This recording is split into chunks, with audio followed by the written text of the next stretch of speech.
Titanic ইতিহাস বিখ্যাত একটি জাহাজ। সাল 1912 এর 10ই এপ্রিল ইংল্যান্ডের সাউদাম্পটন থেকে নিউ ইয়র্ক সিটির উদ্দেশ্যে যাত্রা শুরু করে টাইটানিক।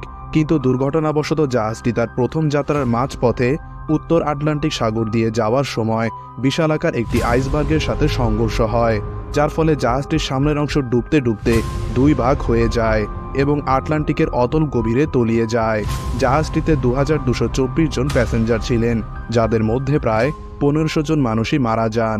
টাইটানিক ওই সময়ের সবচেয়ে বড় আধুনিক ও বিলাসবহুল জাহাজ ছিল। জাহাজটির ডুবে যাওয়া ওই সময় গোটা পৃথিবীর মানুষদের স্তব্ধ করে দিয়েছিল।